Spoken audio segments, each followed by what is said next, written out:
ಮುಂಬರುವ ರಾಷ್ಟ್ರಪತಿ ಚುನಾವಣೆಗೆ ವಿರೋಧ ಪಕ್ಷಗಳ ಅಭ್ಯರ್ಥಿ ಆಯ್ಕೆ ಕಾಂಗ್ರೆಸ್ ಹೊರತುಪಡಿಸಿ ಸಾಧ್ಯವಿಲ್ಲ. ಏಕೆಂದರೆ ನಮ್ಮ ಬಳಿ ಸರಿಸುಮಾರು 50% ಮತಗಳಿವೆ ಎಂದು ಕಾಂಗ್ರೆಸ್ ಮುಖಂಡ ಮಲ್ಲಿಕಾರ್ಜುನ ಖರ್ಗೆ ಹೇಳಿರುವುದಾಗಿ ಎಎನ್ಐ ಟ್ವೀಟ್ ಮಾಡಿದೆ. ಮಮತಾ ಬ್ಯಾನರ್ಜಿ ಕರೆದಿರುವ ಸಭೆಗೆ ಹೋಗುತ್ತೇನೆ. ವಿರೋಧ ಪಕ್ಷಗಳ ಒಗ್ಗಟ್ಟು ಮುರಿದುಕೊಳ್ಳಲು ನಮಗೆ ಇಷ್ಟವಿಲ್ಲ. ಏಕೆಂದರೆ ನಮಗೆ ಒಗ್ಗಟ್ಟು ಮುಖ್ಯ. ನಾವೆಲ್ಲರೂ ಒಟ್ಟಾಗಿ ಬಿಜೆಪಿ ವಿರುದ್ಧ ಹೋರಾಡಬೇಕಿದೆ ಎಂದು ಅವರು ಹೇಳಿದ್ದಾರೆ. ರಾಷ್ಟ್ರಪತಿ ಚುನಾವಣೆಗೆ ಒಮ್ಮತದ ಅಭ್ಯರ್ಥಿ ಆಯ್ಕೆ ಸಂಬಂಧ ಚರ್ಚಿಸಲು ಪಶ್ಚಿಮ ಬಂಗಾಳದ ಮುಖ್ಯಮಂತ್ರಿ ಮಮತಾ ಬ್ಯಾನರ್ಜಿ ಇಂದು ಪ್ರತಿಪಕ್ಷಗಳ ನಾಯಕರ ಸಭೆ ಕರೆದಿದ್ದಾರೆ. ಸಭೆ ಕುರಿತು ಮಾತನಾಡಿರುವ ಖರ್ಗೆ, ತಮಿಳುನಾಡು ಮುಖ್ಯಮಂತ್ರಿ ಎಂಕೆ ಸ್ಟಾಲಿನ್, ತೆಲಂಗಾಣ ಮುಖ್ಯಮಂತ್ರಿ ಕೆ ಚಂದ್ರಶೇಖರ್ ರಾವ್, ಮಹಾರಾಷ್ಟ್ರ ಸಿಎಂ ಉದ್ಧವ್ ಠಾಕ್ರೆ ಸೇರಿ ಹಲವು ನಾಯಕರು ಸಭೆಯಲ್ಲಿ ಭಾಗವಹಿಸುತ್ತಿಲ್ಲ. ನಮ್ಮಲ್ಲಿ ಒಗ್ಗಟ್ಟಿನ ಅಗತ್ಯವಿದೆ. ರಾಷ್ಟ್ರಪತಿ ಚುನಾವಣೆಗೆ ಅವಿರೋಧ ಅಭ್ಯರ್ಥಿಯನ್ನು ಆಯ್ಕೆ ಮಾಡಬೇಕಿದೆ ಎಂದು ಹೇಳಿದ್ದಾರೆ.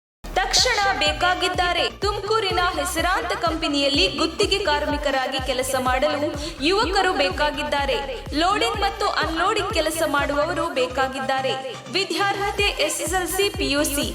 ನೇರ ಸಂದರ್ಶನ ಇರುತ್ತದೆ. ESI ಮತ್ತು PF ಸೌಲಭ್ಯ ಕೂಡ ಇರುತ್ತದೆ. ಆಸಕ್ತರು ಕೂಡಲೇ ಸಂಪರ್ಕಿಸಿ. ನವೀನ್ GL. Mobile number 9743103968.